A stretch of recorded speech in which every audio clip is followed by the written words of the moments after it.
Hello everyone, welcome to viral education class 10। तो इस video में जो है हम लोग क्लास 10 इंग्लिश के फुटप्रिंट विदाउट फीट के जितने भी आप लोग को 2023 के सिलेबस में चैप्टर्स आ रहे हैं वो सारे चैप्टर को जो है हम लोग इस वीडियो में कंप्लीट करने वाले हैं। तो सबसे पहले देखते हैं कि कौन चैप्टर जो है आप लोग को डिलीटेड है। तो यहाँ पे देख सकते हैं कि chapter number 8 the hack driver जो है आप लोग का डिलीटेड है। ये इस बार के सिलेबस में नहीं है आप लोग का। बाकी चैप्टर को आप लोग कंप्लीट कराया जा रहा है। आप लोग अच्छी तरह से देखें। आप लोग जैसे इजी लैंग्वेज में आप लोग को बताया जा रहा है। आप लोग को इस सारे स्टोरी को समझना है और आप लोग को जैसे अपने लैंग्वेज में जैसे आप लोग को एग्जाम में लिखना है। तो चलिए बारी बारी से स्टार्ट करते हैं। तो सबसे पहला चैप्टर है ए ट्रायम्फ ऑफ सर्जरी। ट्रिकी एक छोटा सा कुत्ता था। उसकी मालकिन मिसेज पंपरी उसे बहुत लाड प्यार करती थी। बस उसे जरूरत से ज्यादा भोजन खिलाती थी। वह उसे ऑयली फूड ज्यादा देती थी। ट्रिकी किसी भी समय भोजन से इनकार नहीं करता था। उसे ज्यादा भोजन का लालच था। उसे क्रीम वाले केक और बिस्कुट बहुत पसंद थे। मिसेज पंपरी उसे माल्ट कॉड लिवर ऑयल और कटोरे में हॉर्लिक्स देती थी और साथ में उसे पीने के लिए शराब भी देती थी।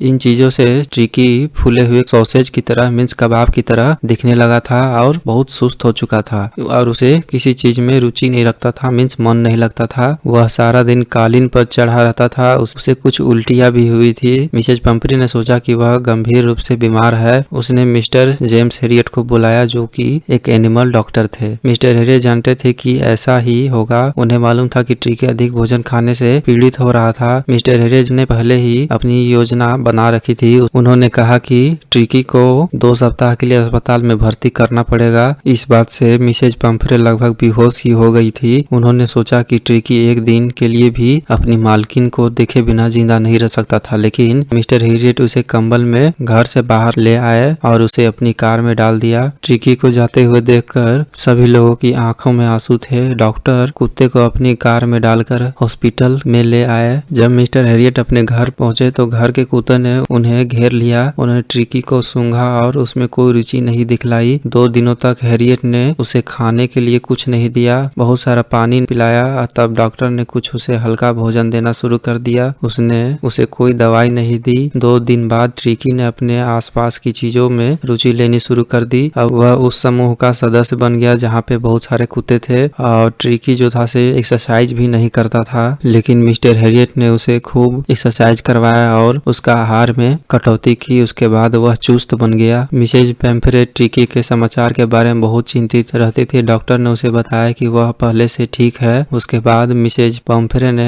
ट्रिकी के लिए प्रतिदिन 2 दर्जन ताजा गोल अंडे, शराब और बरांडी भेजना शुरू कर दी ताकि वह जल्दी ठीक ठाक हो जाए, लेकिन डॉक्टर ने ये चीजें उसे नहीं दी क्योंकि उसे वास्तव में इन चीजों की आवश्यकता नहीं थी। डॉक्टर और उसके दोस्तों ने अंडे, शराब और ब्रांडी का आनंद लिया। कुछ दिन बाद मिसेज पंपरी ने ट्रिकी को लेने के लिए आई। वह तनाव और चिंतित में थी। उसे आशा था कि वह ठीक ठाक है, लेकिन जब डॉक्टर ट्रिकी को लेकर आया तो वह एकदम कूदकर मिसेज पंपरी की बाहों में चला गया। वह यह सब कुछ देखकर हैरान थी। उसने कहा कि यह एक ट्रायम्फ ऑफ सर्जरी है। तो यही था ट्रायम्फ ऑफ सर्जरी चैप्टर। उसके बाद है द थीफ स्टोरी। तो द थीफ स्टोरी के लेखक हैं रस्किन बॉन्ड, जो ब्रिटिश मूल के भारतीय लेखक हैं। तो चलिए चलते हैं चैप्टर की ओर। तो नरेटर एक युवक लड़का है जो अपनी चतुराई के कारण बहुत सफल चोर है। वह एक कुश्ती के खेल के दौरान अपने नए लक्ष्य अनिल से मिला। अनिल एक 25 वर्ष दुबला, लंबा और सीधा साधा आदमी है। नरेटर ने अनिल को हरि सिंह के रूप में अपना परिचय दिया। नरेटर हर महीने अपना नाम बदलता है ताकि वह अपने पूर्व नियोक्ताओं और पुलिस से बच सके। वे थोड़ा देर के लिए कुश्ती के बारे में बात करते हैं और फिर हरि सिंह अनिल से पूछता है कि क्या वह उसके लिए काम कर सकता है, लेकिन अनिल का कहना है कि वह उसे पैसे नहीं दे सकता। फिर हरि सिंह को खुद पर संदेह होने लगा कि क्या उसने गलत व्यक्ति को तो नहीं चुन लिया। अब हरि सिंह अनिल के पास जाता है और उसे कहता है कि अगर वह उसे सिर्फ खाना खिलाता है तो बदले में वह अनिल के लिए खाना बना सकता है। अनिल ऐसा करने के लिए सहमत हो गया और उसे जमुना स्वीट शॉप के ऊपर बने अपने कमरे में ले जाता है। जो खाना हरि सिंह उस रात बनाता है वह इतना खराब होता है और बेस्वाद होता है कि अनिल उसे आवारा कुत्तों को दे देता है। अब अनिल उसे वापस जाने के लिए कहता है, लेकिन हरि सिंह सिर्फ मुस्कुराता रहता है। इससे अनिल का दिल पिघल जाता है, इसलिए हरि सिंह को खाना बनाना सिखाने का फैसला करता है। अनिल उसे लिखना और नंबर जोड़ना भी सिखाता है। अब हरि सिंह बहुत खुश और आभारी है क्योंकि वह जानता है कि अगर वह शिक्षित हो जाता है तो वह अधिक पैसा कमा सकता है। अब हरि सिंह अनिल के लिए छोटे मोटे काम करने लगा, जैसे चाय बनाना और बाजार से दैनिक सामान लाना। यह सामान लाने में हरि सिंह हर दिन लगभग 1 रुपया का घपला करता था, लेकिन अनिल उसे कभी कभी भी इसके बारे में नहीं पूछता था। अनिल के पास कोई पक्की नौकरी नहीं थी और वह पत्रिकाओं के लिए लेख लिखकर थोड़ा बहुत कमाता था। वह लापरवाही से खर्च करता था और भविष्य के बारे में कभी योजना नहीं बनाता। एक शाम अनिल नोटों का एक छोटा बंडल लेकर घर आता है। वह हरि से कहता है कि उसने एक प्रकाशन को अपनी पुस्तक बेचकर 600 रुपये कमाया है। अनिल यह बंडल सोते समय अपने गद्दे के नीचे रख देता है। अब हरि सिंह को लगता है कि सही समय है अपना असली काम करने का। वह सोचता है कि अगर वह पैसे चुराता है तो बेहतर है, क्योंकि अनिल वैसे भी यह पैसा अपने दोस्तों पर बर्बाद कर देगा। हरि का मानना है कि एक लापरवाह आदमी को लूटने में कोई आनंद नहीं है, क्योंकि कभी कभी वह यह भी नहीं देखता है कि उसे लूट लिया गया है। रात के समय हरि अनिल के कमरे में जाता है और धीरे धीरे गद्दे के नीचे रखे पैसे को निकालता है। उस पैसे से हरि 1-2 हफ्ते अमीर आदमी की तरह रह सकता था। उसके बाद हरि सिंह 10:30 में लखनऊ एक्सप्रेस पकड़ने के लिए रेलवे स्टेशन पहुंचता है, लेकिन किसी अज्ञात कारण के वजह से वह ट्रेन में नहीं चढ़ सका। उसका दिमाग उसे ऐसा करने की अनुमति नहीं देता। वह अनिल जैसे व्यक्ति को धोखा देने और उसके विश्वास को नष्ट करने के लिए दोषी महसूस करना शुरू कर देता है। अब ट्रेन चली जाती है और हरि सिंह वहां अकेला रह जाता है। उसके पास कोई दोस्त नहीं है, इसलिए वह वापस अनिल के पास जाने का फैसला करता है। अपने रास्ते पर वापस वह सोचता है कि कैसे अलग अलग लोग लूटने के बाद प्रतिक्रिया करते हैं, मीन्स रिएक्ट करते हैं। लालची आदमी डर दिखाता है, अमीर आदमी क्रोध दिखाता है और गरीब आदमी स्वीकृति दिखाता है। वह मैदान में एक बेंच पर बैठता है और फिर जोरदार बारिश होने लगती है। हरि और सारे नोट भी भीग जाते हैं। हरि अनिल के स्वभाव के बारे में सोचता है कि कैसे उसने हरि के साथ प्यार और सम्मान के साथ व्यवहार किया है। जब हरि वापस पहुंचता है तो वह नोटों को ध्यान से बिस्तर के नीचे सरका देता है, मीन्स रख देता है। अगले दिन हरि के उठने से पहले ही अनिल पहले ही चाय बना चुका था, इसलिए हरि को 50 रुपए का नोट देता है जो अभी भी गीला है। अब हरि को लगता है कि वह पकड़ा गया, लेकिन अनिल उसे कुछ भी नहीं कहता। वह हरि को विश्वास दिलाता है कि वह अब से उसी नियमित रूप से पैसा देगा और दोनों एक दूसरे को देखकर मुस्कुराते हैं। तो ये था द थीफ स्टोरी। तो ये बहुत ही अच्छा है। उसके बाद है द मिडनाइट विजिटर। यह कहानी मजाकिया है सीक्रेट एजेंट आसेबल के बारे में। वह एक लेखक मित्र फ्लाउडर के साथ था। उन्होंने शाम को समय बिताने की योजना बनाई। तब फ्लावर ने महसूस किया कि वह उसके बारे में जो उसने कल्पना की थी उसके बिल्कुल विपरीत है। आसेबल ने फ्लावर को बताया कि वह गलत सोच रहा था और बहुत जल्द वह एक बहुत ही महत्वपूर्ण रिपोर्ट को देखेगा जो देश के भविष्य को बदल देगी। फिर दोनों अपने कमरे में चले गए, लेकिन जब वे कमरे में प्रवेश कर रहे थे तो बंदूक के साथ एक और आदमी जिसका नाम था मैक्स वो कमरे में खड़ा था। उन्होंने मिसाइल से संबंधित रिपोर्ट आने तक उन्हें सहज रहने को कहा। सीक्रेट एजेंट से मिलते समय फॉलर के लिए वह वास्तव में एक साहसिक अनुभव था। इस बीच आसेबल ने अपने कमरे की खिड़की के नीचे एक काल्पनिक बालकनी के बारे में कहानी शुरू की। जब यह बात चल रही थी कोई लगातार दरवाजे पर दस्तक दे रहा था। आसेबल ने कहा कि पुलिस नियमित रूप से उसकी और उसके कमरे की जांच करने के लिए दरवाजे पर आई थी। मैक्स ने उन दोनों की ओर अपनी बंदूक इशारा करते हुए कहा कि वह बालकनी में इंतजार कर रहा होगा। इस दौरान आसेबल को पुलिस को भेज देना चाहिए, अन्यथा वह उसे गोली मार देगा। मीन्स वह पुलिस को भेजने के लिए कह रहा था। जैसे ही डार्क नॉब जोर से चालू होता है मैक्स खिड़की से बाहर कूदता है और उन्होंने जोर से चीख सुनी। दरवाजा खुलता है और एक वेटर अंदर आता है। वेटर कहता है कि वह उस शराब को लाया है जिसे आसेबल ने ऑर्डर किया था। वह वहां टेबल और पत्तियों पर बोतल, ट्रे और चश्मा रखता है। फाउलर वह सब देखकर हैरान हो जाता है। फाउलर ने उसे पुलिस के बारे में पूछा, तब आसेबल ने जवाब दिया कि कोई पुलिस नहीं थी। फाउलर ने फिर से मैक्स के बारे में पूछा तो खिड़की के बाहर बालकनी में इंतजार कर रहा था। तब आसेबल ने जवाब दिया कि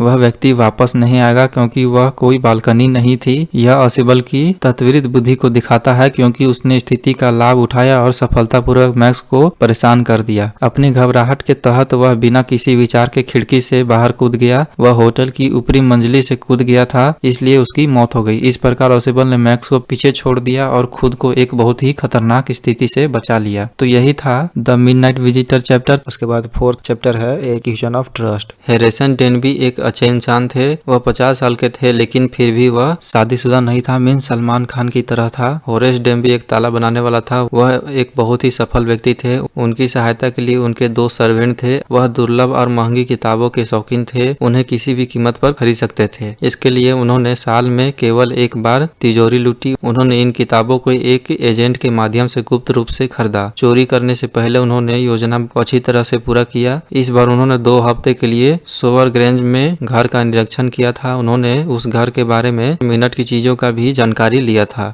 उस घर का परिवार लंदन में था। घर के 2 केयरटेकर नौकर फिल्मों में चले गए थे। वह बगीचे की दीवार से पीछे से कूद गया और घर के अंदर गया। उसने रसोई के दरवाजे के हुक में चाबी लगाई थी। फिर उसने दस्ताने पहने, उसके बाद दरवाजा खोला। वह किसी भी उंगलियों के निशान छोड़ने के लिए बहुत सावधान था। मेज पर फूलों की एक कलश थी। फूलों खुशबू ने उसकी नाक में गुदगुदी कर दी। वह बार बार छींकता है। उस छींक को एक युवा महिला को सुनाई दी। वह उस घर के मालकिन होने का दिखावा करती है। उसने उसे बताया कि वह अचानक वहां आई थी क्योंकि वह चाहती थी कि उसके गहने उन्हें रात में पार्टी में पहने। डेनवी ने महिला से अनुरोध किया कि वह उसे घर जाने दे। उसने उसे लॉकर खोलने के लिए कहा क्योंकि उसे गहने की जरूरत थी, लेकिन वह लॉकर की पासवर्ड भूल गई थी। डेनवी ने स्वेच्छा से दस्ताने के बिना तिजोरी खोली। उस महिला को गहने मिले। हेरोस डेनवी खुशी से चले गए क्योंकि वह जेल जाने से बच गए थे। तीसरे दिन एक पुलिसकर्मी ने उसे 100 टावर ग्रेज में गहना लूटने के लिए गिरफ्तार किया क्योंकि उसकी उंगली के निशान लूटे गए स्थान पर आ गए थे, क्योंकि उसने बिना दस्ताने की तिजोरी खोली थी। उसने कबला कि उसने घर के मालकिन के लिए तिजोरी खोली थी, लेकिन वास्तव में घर के मालकिन लगभग 60 साल की थी। उसने कहा कि कहानी सच नहीं थी। डाम्बी पर कोई विश्वास नहीं करता था। अब पुलिस ने उसे गिरफ्तार कर लिया। वह जेल में सहायक लाइब्रेरियन था। वह हमेशा आकर्षक युवा महिला के बारे में सोचता था जैसा वह थी। तो यही था एक क्वेश्चन ऑफ ट्रस्ट। उसके बाद 5th चैप्टर है फुटप्रिंट विदाउट फीट। ग्रिफिन एक ब्रिलियंट साइंटिस्ट था। उसने अनेक प्रयोग किए। एक दिन उसने एक अद्भुत दवाई का आविष्कार किया जिसके माध्यम से वह इनविजिबल बन सकता था। मीन्स वह किसी को नहीं दिख सकता था। ग्रिफिन का मकान मालिक उसे पसंद नहीं करते थे। उन्होंने अपना मकान खाली करवाने का प्रयास किया, लेकिन ग्रिफिन क्रोधित होकर उसने घर को ही आग लगा दी। तब उसने दवाई को ली और अपने वस्त्र को उतारे और वह अदृश्य हो गया और बाहर चला गया। सर्दी का मौसम था। बिना वस्त्र के घूमना आसान नहीं था। ग्रिफिन के पास पैसे नहीं थे, इसलिए वह लंदन के एक छोटे स्टोर में घुस गया। उसने वहां से वस्त्र चुराया। जब वह उन कपड़ों को पहनकर चला तो ऐसा लग रहा था जैसे कि कोई बिना सर के आदमी चल रहा हो। उसने स्टोर की रसोई में से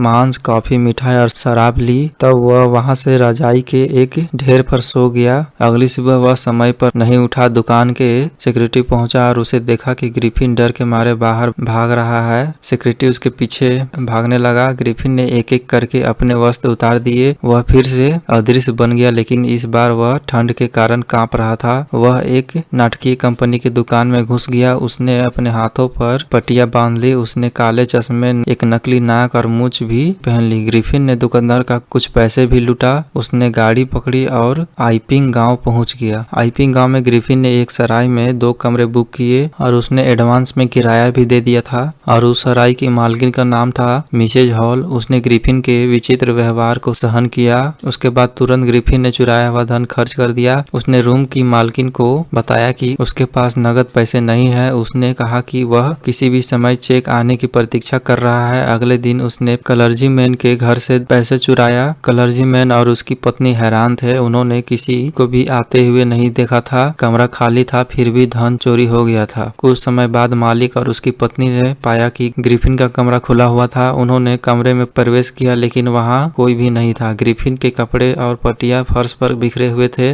अचानक ही टोपी उछला और मिसेज हॉल के मुंह पर जाके लगा। तब उसके बाद चेयर उछली और उस पर हमला कर दिया। दोनों डर गए। उन्होंने सोचा कि कमरे में भूत थे। वे चिल्लाए और सीढ़ियों से नीचे भागे। वहां पड़ोसी एकत्रित हो गए। उन्होंने सोचा कि इसके लिए ग्रिफिन जिम्मेदार था। एक सिपाही को बुलाया गया। उससे पहले ग्रिफिन और मिसेज हॉल में लड़ाई हुई। ग्रिफिन क्रोधित हो गया। उसने अपनी पट्टियों, चश्मे और नकली नाक उतार कर फेंक दिया। अब वह अपने कपड़ा पहन रखा था, लेकिन गर्दन से ऊपर उसका शरीर नहीं दिख रहा था। लोग भयभीत हो गए। उन्होंने एक बिना सिर वाले आदमी को देखा। तभी सिपाही आ गया। अब उसने एक बिना सिर के आदमी को देखा तो वह भी हैरान हो गया। उसने ग्रिफिन को पकड़ने का प्रयास किया, लेकिन ग्रिफिन ने अपने वस्त्र उतारने शुरू कर दिए और वह अदृश्य बन गया। जिन्होंने उसे पकड़ने का प्रयास, उन्हें ग्रिफिन ने अपने हाथों से घूंसे मारने लगे। उसके बाद ग्रिफिन स्वतंत्र हो गया और कोई भी नहीं जानता था कि उसे पकड़ने के लिए कहां हाथ डाला जाए। ग्रिफिन सराय से बाहर निकला और उसने सड़क पर चलना आरंभ कर दिया। तब वह पुनः एक स्वतंत्र आदमी था। तो यही था फुटप्रिंट विदाउट फीट। उसके बाद 6th चैप्टर है the making of a scientist. तो द मेकिंग ऑफ साइंटिस्ट जो है सिर्फ साइंटिस्ट रिचर्ड ब्राइट की कहानी है। वह अपने जीवन के शुरुआती वर्ष में एक जिज्ञासु बच्चा थे। उन्होंने अपने बचपन में तितलियों को इकट्ठा करना शुरू कर दिया था और जब वे दूसरी कक्षा में थे तब वह अपने एरिया दुनिया में पाए जाने वाले सभी 25 प्रजातियों की तितलियों को पहले ही इकट्ठा कर चुके थे। इसके अलावा उन्होंने सिक्के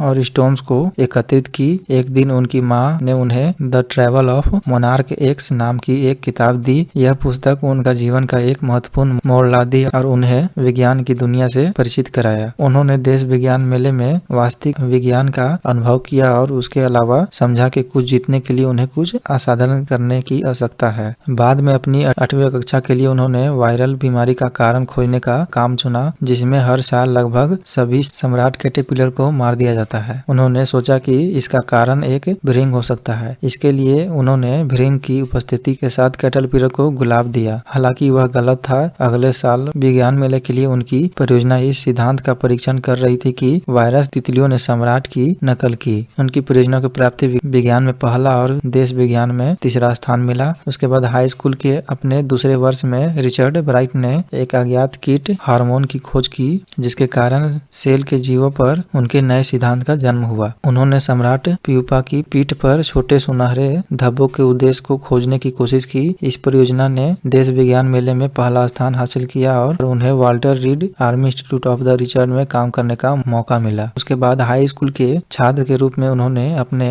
उन्नत प्रयोग को जारी रखा और अंत में हार्मोन रासायनिक संरचना की पहचान करने में सक्षम थे। एक दिन हार्मोन की एक्सरे तस्वीरों को देखने के दौरान उन्हें अपने एक नए सिद्धांत का विचार आया, जो बताता है कि सेल उनके डीएनए पढ़ सकती है। एवराइट और उनके रूममेट ने डीएनए के काम को करने के लिए एक अणु के प्लास्टिक मॉडल का निर्माण किया। यह उनके लिए बहुत ही बड़ा काम था और यह जो है एक पत्रिका में प्रकाशित हुई। उन्होंने अवार्ड से सर्वोच्च सम्मान के साथ स्नात किया। उनकी अन्य रुचि भी है, जैसे सार्वजनिक बोलना, वाद विवाद करना और एक इकोनॉमिस्ट और एक बाहरी व्यक्ति भी है। तो यही था the making of scientist chapter. उसके बाद 7 चैप्टर है द नेकलेस। इसमें एक महिला है जिसका नाम है मटिल्डा। वह अपनी पति के साथ एक फ्लैट में रहती थी। मटिल्डा के पति शिक्षा मंत्रालय के लिए एक क्लर्क के रूप में काम किया करते थे। वे एक शानदार जीवन नहीं जी पा रहे थे, लेकिन वे गरीब भी नहीं थे। हालांकि मटिल्डा जो थी से एक बड़े घर की नहीं होने से वह चिढ़ती थी, निराश थी और उदास महसूस करती थी। इसके अलावा वह अच्छे कपड़े और बहुत सारे गहने पहनना चाहती थी। एक दिन उसके पति उसे एक फैंसी पार्टी का निमंत्रण लेकर आता है। उसने सोचा कि निमंत्रण पत्र देखकर उसकी पत्नी बहुत ही उत्साहित होगी, लेकिन उसकी पत्नी ने खुश होने के बजाय निमंत्रण पत्र को फेंक दिया और रोने लगी। उसके बाद उसके पति के पूछने पर वह बोलती है कि उसके पास सुंदर ड्रेसेज नहीं है, इसलिए वह नहीं जाएगी। उसके बाद उसके पति ने उसे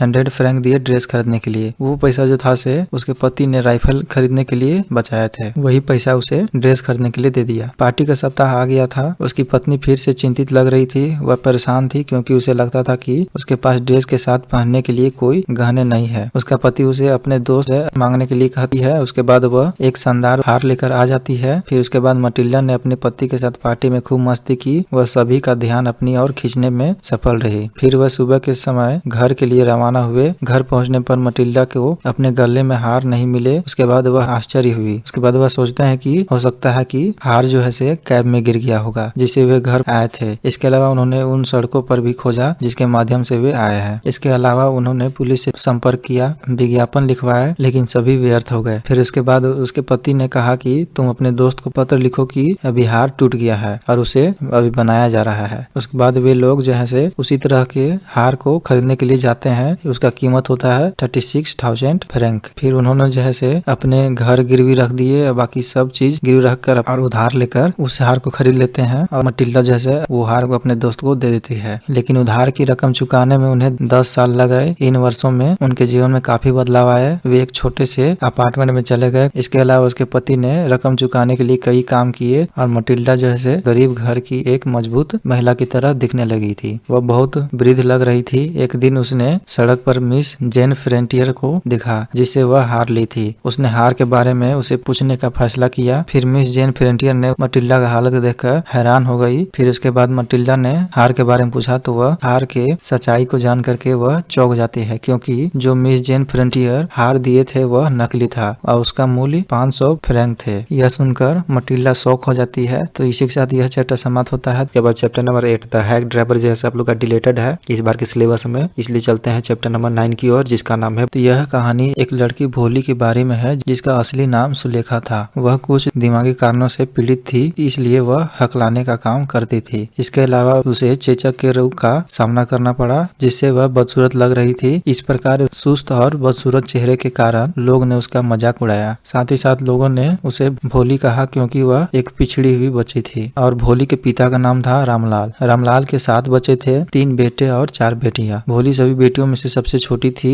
भोली को छोड़कर बाकी सभी स्वस्थ और मजबूत थे। रामलाल को भोली की शादी की भी चिंता होती थी। एक दिन तहसीलदार साहब गांव में खोले गए एक प्राथमिक विद्यालय के उद्घाटन समारोह में भाग लेने गए। उन्होंने रामलाल से अपनी बेटी को स्कूल भेजने के लिए कहा। हालांकि भोली की माँ उसके स्कूल भेजने के समर्थन में नहीं थी, फिर भी वह मान गई। सबसे पहले स्कूल के बारे में सुनकर भोली घबरा गई। हालांकि जब उसे अच्छी तरह से देखभाल की गई और अच्छे से कपड़े और अन्य चीजें भी दी गई तो वह मानने लगी कि वह अपने घर से बेहतर जगह पे लेकर जा रहा है। वह अपनी उम्र की लड़कियों को देखकर खुश थी। वह उनमें से एक को अपना दोस्त बनाना चाहती थी, लेकिन कोई नहीं बनी। उसके बाद जब शिक्षक ने उसका नाम पूछा तो वह हकला गई और सभी लड़कियां हंस पड़ी। इससे वह बुरी तरह मजाक बनाया गया। उसके बाद वो रो पड़ी, लेकिन शिक्षक एक दयालु महिला थी। उन्होंने उसे बोलने के लिए प्रोत्साहित किया। इसके अलावा उन्होंने उसे कहा कि अगर वह हर रोज स्कूल आती है तो वह पूरी तरह से अपने हकलाने को दूर कर सकती है। इससे भोली में आशा और एक नई जीवन का संकेत मिला। उसके बाद वर्ष बीतते गए। गांव एक छोटा शहर बन गया। इसके अलावा प्राथमिक स्कूल एक हाई स्कूल में बदल गया। अन्य सुधार भी हुए। भोली के लिए शादी का प्रस्ताव आया। यह एक लंगड़े बूढ़े व्यक्ति थे, बिसांबर, जिसके बच्चे भी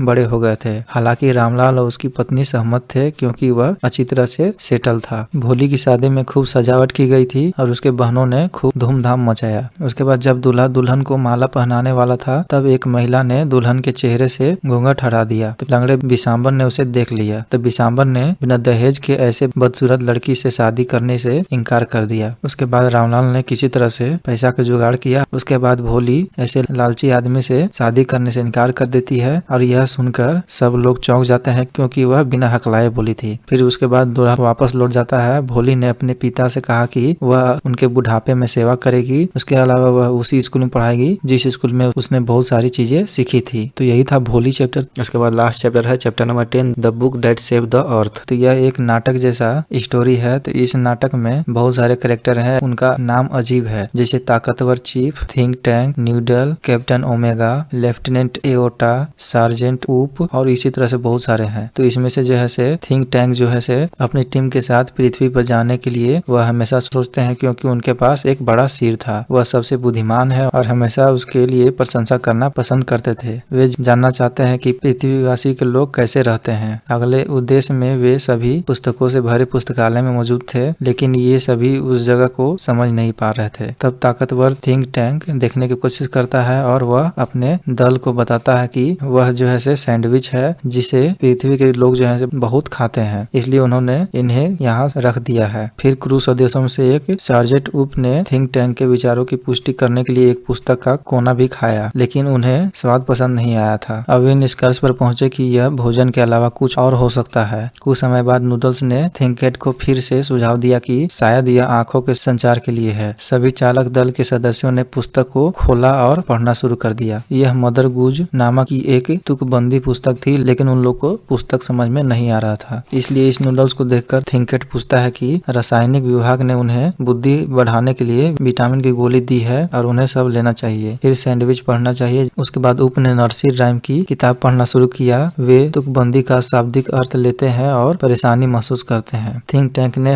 अपनी मार्टियंस टीम को बुलाया और कहा कि उन्होंने पृथ्वी के बारे में कुछ जानकारी इकट्ठा की है और उन्हें आक्रमण के विचार को स्थगित करना चाहिए। द ऑप ने हम्टी डम्टी को पढ़ा और उन सभी ने हम्टी की तस्वीर देखी जो थिंक टैंक की तरह दिखते थे। थिंक टैंक ने अनुमान व्यक्त किया कि पृथ्वीवासी उनकी पहचान कर चुके हैं और जल्द ही उसे मार देंगे, इसलिए उन्होंने अपनी टीम को वहां से तुरंत चलने के लिए कहा और इस तरह तुकबंदी की एक धूल भरी किताब ने हमें मार्टियन आक्रमण से बचा लिया। तो यही था the book that saved the earth chapter. तो इतना ही जो था से आप लोग को फुटप्रिंट विदाउट फीट में आप लोग को क्लास 10 इंग्लिश के 2023 के बोर्ड के सिलेबस में आप लोग को पढ़ना था। तो आप लोग अच्छी तरह से एग्जाम दें। आप लोग को बेस्ट ऑफ लक एग्जाम